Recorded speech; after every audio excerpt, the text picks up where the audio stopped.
what we think about, we bring about, is like saying, what I am conscious of shows up in my life. This is known as consciousness, believe that or not. Let's say there are two people that go on a picnic, for example. One is conscious of the ants, while the other is conscious of the beauty of the great outdoors. Which one is troubled because of the annoying ants, and which one doesn't even know the ants exist because he is conscious of the beauty and the fresh air all around? What if the ant-conscious picnicker, or is that nitpicker? Picnicker could ant-proof the picnic food and be aware of the bigger picture? Would he not become more pleasant to be around? Wouldn't he have good feelings about having recognized what he was thinking? Okay, here's the formula. Think. He redirects his thoughts. Feel. He changes what he's feeling. Do. He took the right action and ant-proofed the picnic food. That's picnic food. So now he created the results of an enjoyable picnic. There you go. There's more to it. He's got a whole bunch more that goes on with that, but you'll have to get the book to get the rest of it. But think about it. What we think about is what we get. So today's speaker, and I went to his website, and I picked up some stuff. So Arthur is a keynote speaker, a husband, a father, an athlete, an equestrian, an artist, and an author. Wow. And Arthur, supplies street-smart strategies for achieving outstanding results in times of change and challenge. He is uniquely qualified to address audiences of 5 to 500 or more. 1, 2, 3, 4, 5. Yeah, he can address us. Arthur's one-of-a-kind philosophy has the right combination of wisdom, insight, ideas, passions that are practical and can be implemented immediately. And I think we have found this to be true. Today he will be speaking to us on Bad Girls of the Bible, Part 3. Please help me welcome Reverend Arthur Hammons.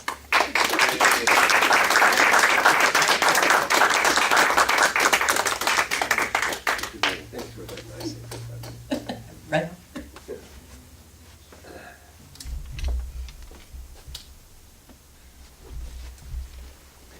Good morning. Good morning. I am delighted to be here. I'm happy to be anywhere, but I'm really happy that I'm right here right now. And as we come together, let's realize that I promise, and it's real easy promise to fulfill, that I will go on and on. But as I do, your assignment is to listen reflectively to see what I'm saying about you. And if I hit any sore spots, don't go ow, but just realize, hey, that's tender. That's asking me for my attention. One time I saw that just reminded me, I saw Dolly Parton in person, and I really like Dolly Parton. I think she's a wonderful person. She grew up to look like the image that she held of herself when there wasn't anything in her life to hold on to or enjoy or lavish in. And she dreamed up this person and then held that vision so clearly that that it became alive as her. And one time I saw her in concert and she just sang so beautifully, and she plays all kinds of instruments. She's super talented and a lovely, generous person. And she said one day while she was doing her concert, I didn't plan on telling you this, but it just came up. She said, would you just excuse me?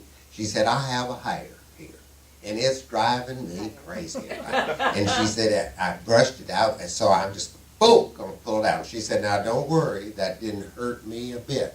But some woman in Taiwan just went, ow! Because she wears those Dolly Parton wigs. So if I touch something that's tender, don't yell, ow, because we'll all know. Just go, this is something I need to look at. So today I wanted to share ideas and information, historical information, spiritual information about Salome and the Dance of the Seven Veils and the woman at the well. And these are my two bad girls for the day. And so, first of all, let's talk about Salome. Salome did the Dance of the Seven Veils. And as she danced, she fulfilled some prophecies, but she also can teach us a valuable lesson about some qualities that we have to manage. And they're there, they're a part of us, they're a beautiful part of us, and a necessary part of us, and a stepping stone part of us to a higher realm of consciousness. So, first of all, let me tell you about the ingredients and the characters we're going to study. First of all, there's Salome. Then there's Salome's mother. Then there's her stepfather, Herod. And then there's John the Baptist. Now, these four ingredients are qualities that we possess as spiritual beings. They are fractions of the light of us.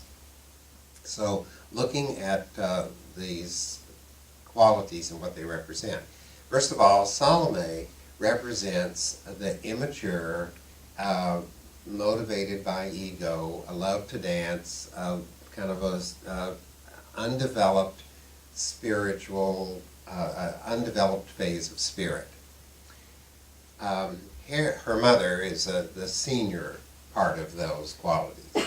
Herod represents willfulness, not willingness, but willfulness. He was a ruler, he was powerful, he had a will, and everybody did what he told them to do. And there's that part of us that we'll talk about in a moment. Then there's John the Baptist. And John the Baptist was the forerunner of Jesus the Christ. And he came to shake things up and to awaken people that there was something bigger to follow. So oftentimes we'll have something happen in our lives that will challenge us, hurt our feelings, scare us, awaken us, or have us have that feeling something's going to happen, that feeling. And it comes to foretell us of something that's on its way that's going to be wonderful and be a blessing. And in these modern times, with everything that's going on in our beautiful, wonderful, everything's working together for good world, there are these kinds of incidents that come up. And you don't have to worry about if you'll find out about them, because the news is on top of them, because they find these things to report because that's their job. And they do an excellent job of scaring the heck out of us. And they do it with, that's their passion and their mission. And there's some truth in it. There's some fake news in it. There's some skepticism in it. There's some conspiracy in it. And we get, because we're smart enough to do this, we get to do several things. We can thank them very much. Thank you for the news and the information. I appreciate that you care enough to let me know about it. Thank you for doing your job. And then we can say, I'm going to wait and see. Or I'm going to hold this in my prayer thoughts, knowing that this is a headline and there's more to the story than we're getting. And as this comes up, and all the feelings and emotions and passions and likes and dislikes and fusses and demonstrations and things that go on about it are focusing, like squeezing from the bottom of the tube, focusing the good that is eventually going to come, and we're all going to know what the good was, and we're all going to be able to look back and go, aha, this was when it started, and how we all felt and trembled and worried. And then this is the good that it resulted in.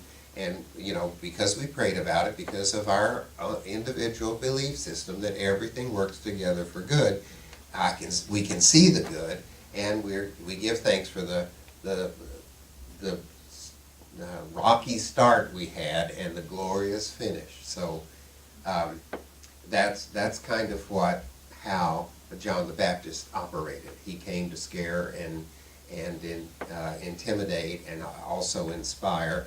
And he preached the letter of the law instead of the spirit of the law. But he did say, someone greater than me will come. And then, so the people were alerted by John, and that was part of the job that he did. And when we get that kind of news that's scary and upsetting and frightening and confusing sometimes, and it doesn't reflect the happy ending but hints at it, then we get to go, oh, that's John the Baptist coming up to tell me something better and bigger is happening. So then, it's interesting to know the history of John, and as we learn this history, then this can be I think, very inspiring. John's father's name was Zachariah, and his mother's name was Elizabeth, and they were old. I mean, they were really old.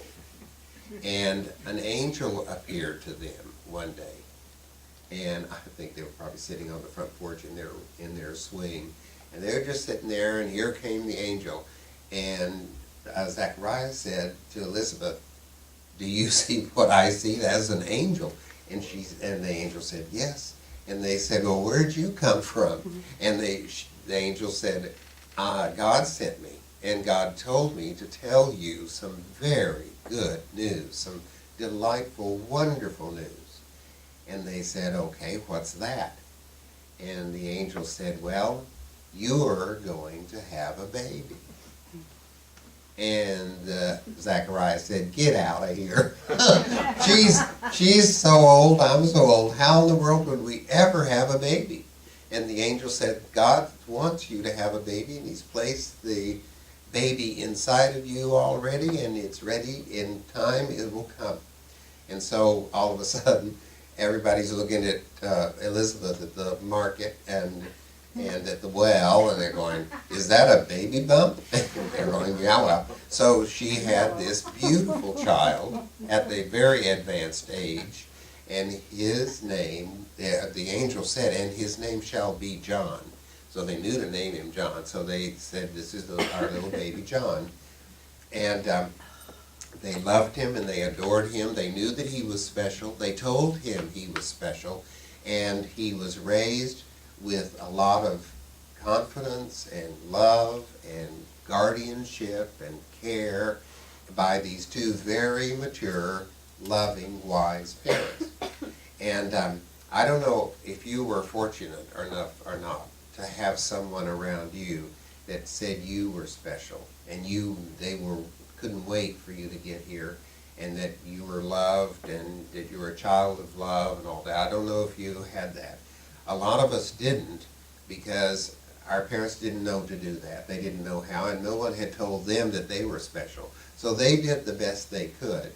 And if you didn't have that, what I would recommend you do is find a picture, a baby picture of you, that little plump thing, naked on the bearskin rug. Find that picture of you and go back and talk to that special little critter right there and say, "You are loved, and you're going to have a phenomenal life." And you'll have things like microwave ovens and cell phones and things that you don't even know about. And so sometimes talking to that part of us that didn't get the support when it would have been nice, could give that part of us some support now, so that we can be on about our lives. And if you did have somebody that was special like that, send them a prayer, send them some loving thoughts, so that as their soul goes on, they get some fortification and love and support from someone they love to help them along their way. Because in this eternal life scheme of things, it wouldn't hurt a bit for them to know that they're being thought of and loved. And of course, if you have somebody that was just mean and horrible and very unfair, then send them some love and blessings too, because they need it probably more than the sweet person whose consciousness and karma is already establishing good for them. And that would be good for any of us, to do that forgiveness stuff with the people that haven't been so nice. But John knew that everyone loved him and that he was very special. And so he grew up, and with this knowledge of spirit and going to synagogue and knowing about being a special child, he directed his attention to to religious matters. And he was religious. He was not spiritual. There's a difference between the letter of the law and the spirit of the law. John was rough and gruff. He was big, he's like a mountain man. And he was judgmental. And he had lots to say about the bad people and about the ruling class and the people that were not kind to their servants and the lower level people. But some interesting things about him was he was a very hairy man. He was covered with hair. And he had long hair, lots of it, and he wore the skins of animals that were covered with hair. So he also ate wild locusts. They're so crunchy. And he would dip them in honey, and then he also ate carob beans. So we have carob trees here, and they have those long little beans, and they're carob. You can buy carob that's manufactured from the carob bean, and he ate carob. So his diet was very earthy, and his hair, now let's listen to get a load of this. Hair is like receptivity. It's like our antennae. And sometimes your hair stands on edge. And sometimes with our ability to be alerted, sometimes some people have really good hair, and then some people have bad hair, and I guess we all have bad hair days. But he had all this hair, so he was, and this is I just love these kinds of analogies. He was real in tune with the world, so he could really pick up on the bad things that were going on. He could have also really picked up on the good things that were going on, but his radar was set a little lower, which then furnished him with enough stuff to be judgmental and critical of. And everybody liked him. He's a nice guy. But once he got started on the preaching thing, it was like scary stuff instead of inspired, enlightened stuff like we get here.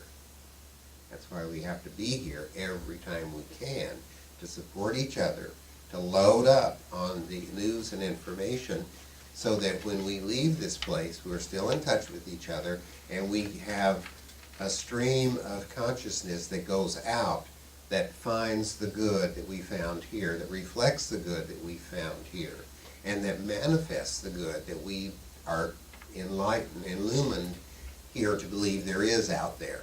So this hair business made him very receptive. Okay, so looking at this, monks, usually in their saffron robes, they shave their heads. And why is that? They don't want to be receptive to all the information that's out there. They want to limit that so that they can hear within. So you think about all kinds of things that have to do with hair. And with all the younger people, the millennials that are shaving their heads today, just think about the awakening that's going to come, because they're not having the outside out there receptors. They're going to listen to the voice of spirit within. Won't that be inspiring? And one of the things, one of the reasons we do what we do with learning these spiritual principles is to motivate us to match them on our physical level. And one of the best things that all of us can do is we can be forgiving and loving. We have a spirit of anticipation for our good that needs to be found and developed. And we can walk, move our feet, walk a lot. And the more you walk, this is the latest research, the more you walk, the longer you'll get to live. And if it hurts to walk, you walk anyway. Because the reason that it hurts to walk is because you're not walking enough. And then we need to take a lot of omega-3s. That really helps everything we've got work and be lubricated and move along, including our brain, and that comes in fish oil. And we need to put that in our daily routine, along with walking. And then another thing, we want to be with people, because it's very life-threatening to be alone. And while you may go home and be alone at home and sleep alone and awaken and have your breakfast alone, We need contact with each other. And this is a wonderful place to have that contact, not just this morning, but any time that we can be here. And if you're have a tendency to be alone, you need to find ways to be with other people. And dogs and cats don't count. It has to be another people, and that's very important. Well, they do count, but they don't do for you what another person will do. And so you need to. That would be those, and hopefully that was a nudge for somebody to either walk, take the right supplements, or be with other people. So anyway, John was this receptor of all that was going on in the world, but he also broadcast that someone greater will come to illumine and complete the way that I'm opening the door to. So then what happened at the evening that John met his demise was Herod had a lavish feast for the feast of Herod at the palace, and he invited all the court and all the families and friends that were rich and powerful and that would just enjoy having a night in a gala at the palace. And the shiny floors reflected the lamps that burned with oil, and the night air came through the big pillars into the courtyard. There were stars above, and great music, and opulent food. They were omnivores, so they ate everything. There was roast pig and lamb and all kinds of goodies and fruit and delicious nectars of the gods, kinds of drinks, and everybody just had a wonderful time. And they played, the music played, the entertainment came, and Herod and all the people would sit near the floor on really low tables on big cushions, and they had on their finest apparel, so they looked really good. It was a sparkling array of people, and then the king and Herod, and so the evening came to us kind of a slow because everything had happened, and they said, well, what now? It's too early to go home. And Herod said, I would like to see my stepdaughter Salome dance. And Salome looked at her mother, and her mother said, oh, well, but then Salome said, oh, she was 16, 15 years old, and she was a lovely girl, and she did like to dance, and she was kind of known for her dancing, but to dance all by herself was an unusual request. And as she kept saying, oh no, I'm dead, Herod said, oh, come on, dance. I want to see you dance. I'm the king, and I get what I want. If you'll dance, I'll give you half my kingdom. And she looked at her mother, and her mother gave her that, you get out there and you dance. So she did the dance that is known as the Dance of the Seven Veils. This has been portrayed by Rita Hayworth in the movie Salome, and some people call it Salome, but Salome. And she's been, it was Verdi that wrote the opera, it was Strauss that wrote the opera about her. And there have been numerous ballets, and the ballet music is very, very beautiful. And so as she did her dance, she had 7 veils, and she would take one off and then dance, and then take the other one off and dance, revealing more and more of her lovely, innocent, beautiful young body. And this pleased Herod. And then she took off the last veil and then dashed out of the room. And so then everyone said, okay, Herod, she did her part, and you said you'd give her half of your kingdom. What are you going to do? And he said, well, I'll call her back after she gets dressed, and I'll call her back, and I'll ask her what would she like. And so she didn't know what to ask for, and so like a new chariot or and so she went to her mother, and her mother said, ask for the head of John the Baptist. he is causing so much problems. She said, when I got my hair done this afternoon, that's all the girl could talk about. And she said, everybody's upset about him. He's rallying all these people together, and they're fussing, and they march, and they holler, and they do all kinds of things. Just ask for the head of John the Baptist. Put him out of my misery. So the Salome went to Herod and said, I want the head of John the Baptist. And he said, okay. He couldn't say no. He couldn't give her half the kingdom. He had this whole audience that he had publicly said, anything you want, you know. So he couldn't go back. So he had to honor that, what he had said he would do. And so he sent some soldiers to the prison, and then they took the head to kill John the Baptist and cut off his head. Excuse me. And then they brought it back on a platter made of sterling and showed it to Salome, who was terrified, and then her mother was happy, and the king had fulfilled, and by then everyone was ready to crawl home. So that was the end of that. Excuse me. So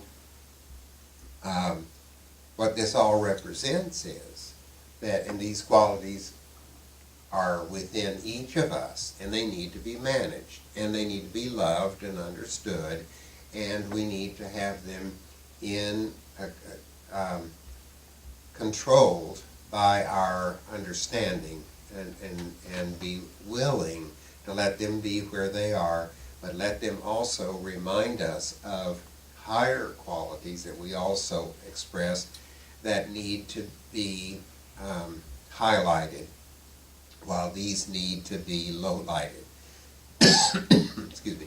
I'm good. It just happens. Excuse me, I'm sorry, it's just magnified. So, what she represents is the sensual, unrefined part of us. And Herod represents the willfulness instead of the willingness. And then, it's when we have the choice to either be willful or willing. And there's a place where we go, this is my list, and this is what I'm going to go into the grocery store and get. Or these are my goals, and this is what I am going to accomplish. And it takes a bit of willfulness to make those things happen and to start out on our journey. But the best thing that we can do about this willfulness, I mean, you need to have the list, you need to have the goals, you need to have determination and spunk and vision for the finish line. But also, and that takes a bit of will, you know, and determination, but it also can be softened and enhanced by being willing and saying this or something better. This is the list I'm going to do at the store. And if I'm not limited to this list, if I think of something else or I see something that would really be nice or healthy for me to have, or I've got to add those omega-3s fish oils on here, then I'm willing for this to be a skeleton or a structure for me to build on. So there's a difference between saying, I'm going to do this. We do need to have that essence within us. I am going to do this. I'm going to reach this goal. And then, or something better. But these are the guidelines that I've been inspired to have come to me as ideas. So I think that they're part of my success, and I think they're inspired by Spirit. So this is what I'm going to do, but Spirit can continue to inspire me and even redirect me, so that on the way something else happens. The valet backs into your car when you've got places to go and things to do. Then you go, oh, well, let's go to plan B and see what happens. And then plan B takes you to a destination and on a journey that you wouldn't have enjoyed had you not been flexible and willing. But if you were willful and all, then you'd, why is this happening? And you'd miss all the fun and the adventure and the people that would be there to run into along the way, not run into like that. So we have these ingredients of, the one other thing I like to share is I think that these 7 veils each had a different color, and I think they were the colors of the rainbow. And there are 6 colors in the rainbow, so I don't know what color number 7 was, but since it was last and it came off and she flew out of the room, I don't think anybody noticed what color it was. But multicolor. So, but let me share with you the colors of the rainbow. First of all, there's red, and then orange, yellow, green, blue, and lavender. And so red is the color for love. And understand that this is kind of adult, carnivorous, is that right? Love. Is that, I think it's carnal. Carnal, that's the word. I'm so above that, I forget that word. Oh yeah. And so, but it's carnal love, yes, and that's why women put red on their nails and on their lips for love. And so that represents love in its basic vibration. And then orange is the color of courage. And that's why like the cowardly lion in the Wizard of Oz is as orange as he can be. And he was cowardly because he had his tail, and he always was behind and going to go back because he couldn't go forward because he didn't have the courage. But he took his lack of courage from behind and put it over his heart. Can't you just see that with Dorothy and the other guys right there?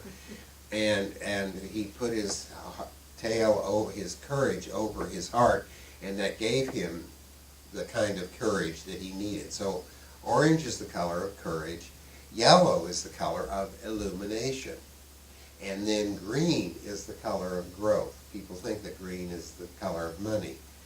Money is green, but it's made to grow. The color for prosperity is gold. So if you want to think prosperous, think gold. Wear gold, get gold everywhere. And then, so green is the color of prosperity, blue is for spiritual illumination, and lavender is for love. That's spiritual love. So the lavender color is evolved over the red love. And it starts with love and comes back to love and keeps going on. One of the things you might want to think about is, at this time in your life, what is your favorite color? And as people get older, a lot of people go to lavender and purple because they know all about the lust and the prosperity and the spiritual evolution and the courage, and so they've evolved to a place where they're lavenderish. So what might be interesting would be for you to figure out what is your favorite color and what phase, what does that reflect in your progress in what you're making happen now. So that's the bad girl, Salome. And of course, here she was young and didn't know exactly what to do or what to ask for, so she went to her mother. And her mother is really the bad girl because her mother guided her, and she wasn't old enough to be responsible for the decisions that came about. So her mother was back there. So a lot of this comes to help us learn what to manage, would come from the maternal part of this undeveloped sensuality, this undeveloped little spoiled brat part of us that can get loose and ruin things. And we want to give thanks for John because he did open the door for Jesus, and he did a lot of good, and he fulfilled a prophecy that was a very necessary and a very well-known step in the process of the Christ coming. And, excuse me, and as part of your spiritual evolution, there may have been a time, a precious time, when you were very involved in religion that was more fundamental than what we think is evolved spiritual way. Those days were necessary and important and hopefully very cherished for you. I grew up in the Baptist church, depending on what Sunday of the month it was, the Baptist church, the Christian Science church, and the Methodist church. And I love all those chapters and all those Sundays, and the music and the people and the fun that we had and the things we learned and the scary stories I learned at some of those places, and then the uplifting, illuminous stories that I heard in others. So that was all a part of the stepping stones to get where I am. And I'm on my way. I mean, I'm not finished yet. So then we come, lastly, to the woman at the well. Now, Zychar was the emperor, or the leader, not the emperor, but the leader of the Sumerians. And what he did was he collected all kinds of people from all kinds of different other nations and beliefs and styles of life together and invited them to live in this situation called Samaria, and they were all mixed. And so they had mixed purposes, they had mixed directions, they had mixed beliefs. They were not all of the same accord like the Jewish people were. And so the Jewish people didn't like them because they were disorganized and helter-skelter. But the Jewish people all had principles and lifestyle and order that they lived by, rules and regulations that kept them uniform and caring and together. But the Samaritans did not have that, so they didn't care for the Samaritans. But everybody had to go through Samaria to get to Jerusalem and all the other places that were neighboring communities around. And so Jesus was at the well, and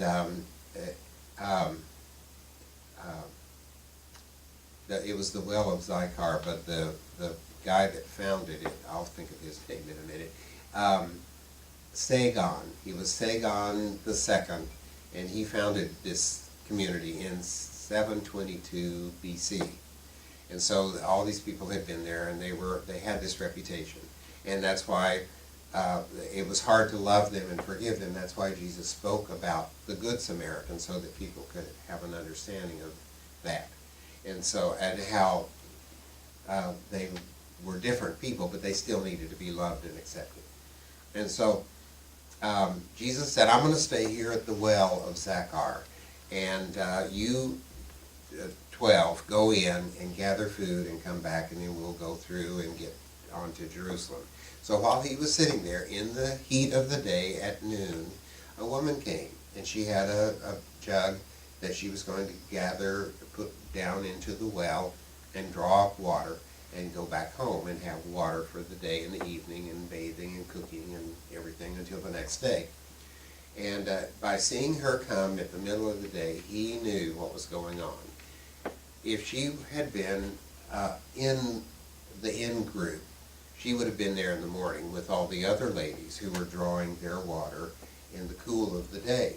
But because she was in the middle of the day, he could tell she had been ostracized. She was not looked upon favorably by the other women in the village.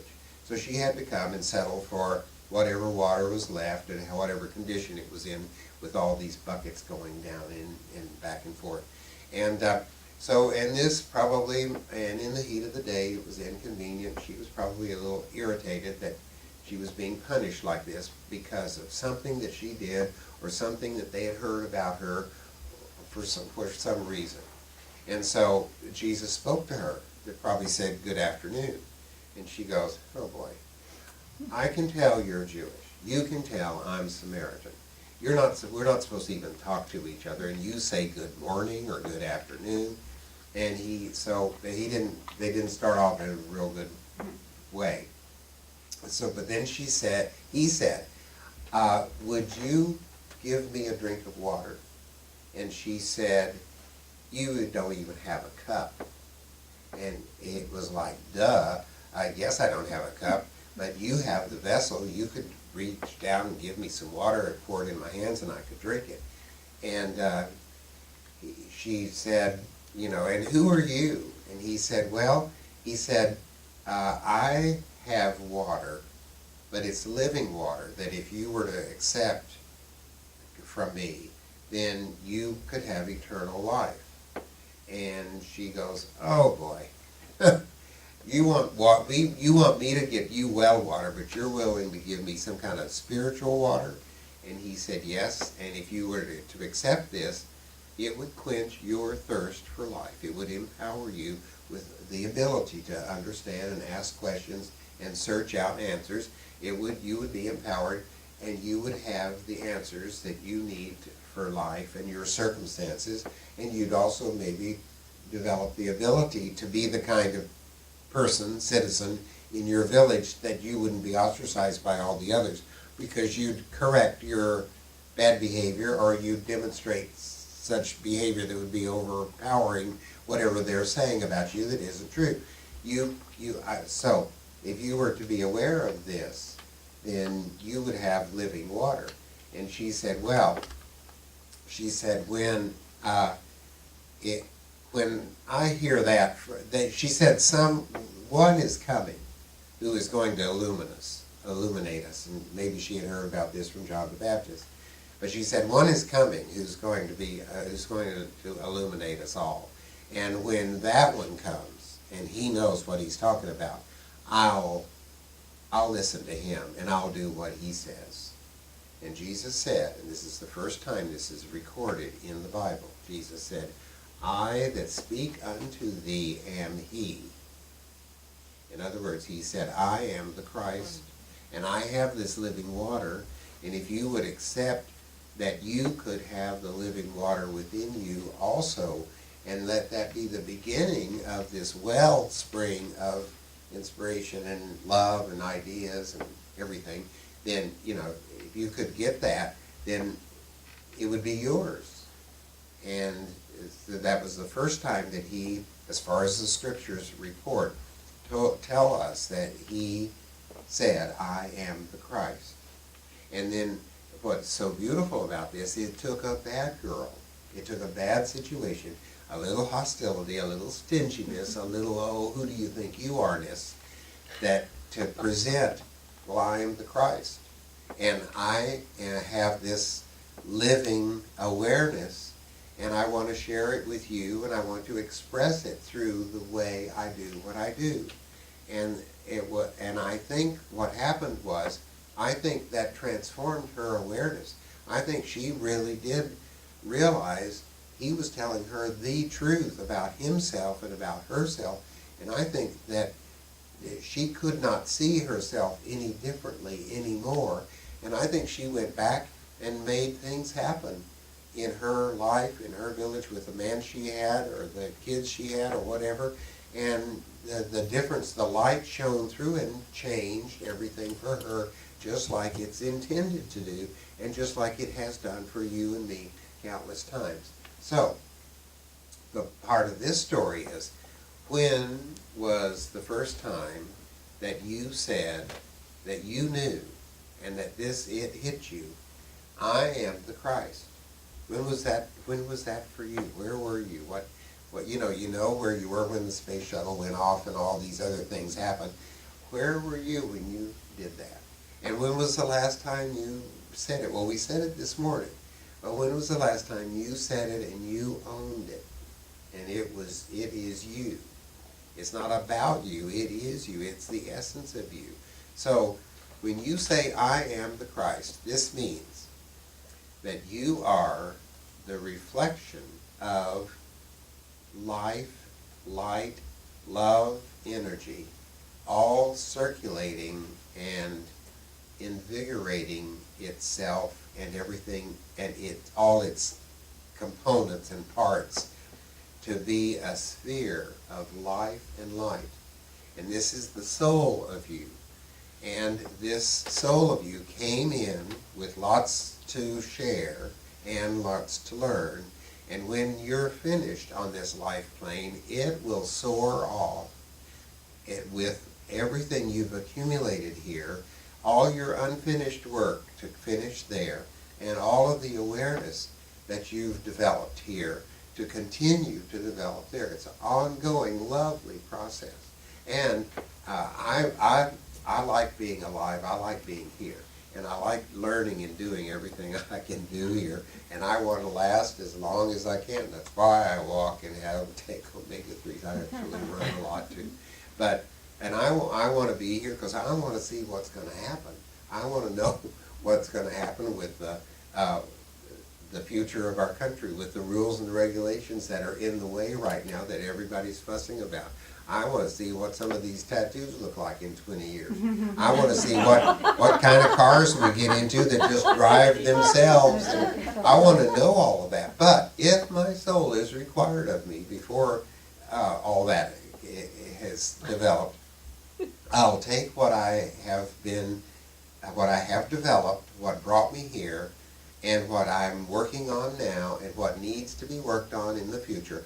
I'll take that and resume there after I get there, wherever that. Well, I think what you do is you get there and you rest and put all this together and visit with everybody that's gone ahead and catch up on all the news, and then just launch into a whole new body. And once I've learned to walk and talk again and potty train, then I'll resume my work there. And who knows, maybe I'll get to have a baby in that lifetime. Maybe I'll get to be rich. Or maybe I'll get to have a different color of skin than I'm used to. And maybe I could make a difference there, making the difference there on the fuel that I've gathered here. So that's about being a spiritual being. And when you know that you are this reflection of God that's called the Christ, and you admit that to yourself, and you don't have to say it to others because it might alarm them. You know, like you're at the grocery store and you're on the baking aisle and you're near the flour, and you say to the other person whose little cart is kind of in the way, and you say, "Excuse me," and you squeezing past, you wouldn't want to say, "I'm the Christ." You know, at that point. But you could say, "Thank you. Gosh, you got some great looking stuff there. It's going to be very nourishing. Do you know that you should be taking the omega-3s?" And that you let your light shine so that they go, that was the sweet person. Or you don't have to say or do anything, but just have your quality vibration going so that they don't have to go, "Oh, was that person just, that didn't feel good to be around them."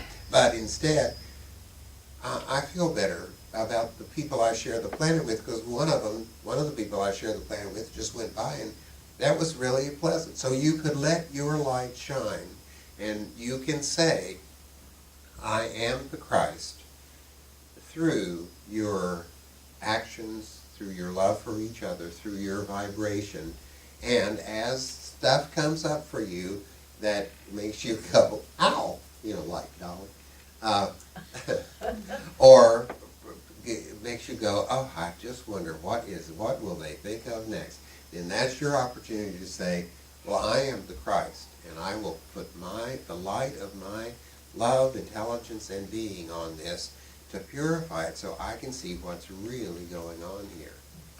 With these thoughts in mind, let's do this for me. Bow your head. This represents humility and teachableness. It also directs our sight right into our heart of hearts. And then as you look within, see that pumping heart and feel the Spirit of God within every cell of your being. But then be able to find that sphere of light, life, energy, wholeness, prosperity, healing, illumination, spiritual guidance and illumination, love and spiritual love, all within you. And then I want you to say, just so you can hear it, because this is for you, I want you to say with me, "I am the Christ." Together, I am the Christ. Father, we give thanks for this time together, for your touch on each of us and everyone everywhere. We give thanks for these Bible characters and the rich lessons they bring to our attention, and we give thanks that as we hear their stories, our understanding of them can be manifested into results that will be our very own, that we've created, because we are the Christ and we are here to do the work. For this time together, how rich and wonderful it is for our friends and loved ones that are here with us and those that are here with us in spirit for all of this. Father, we give thanks in your name. Amen. Thank you. You're welcome.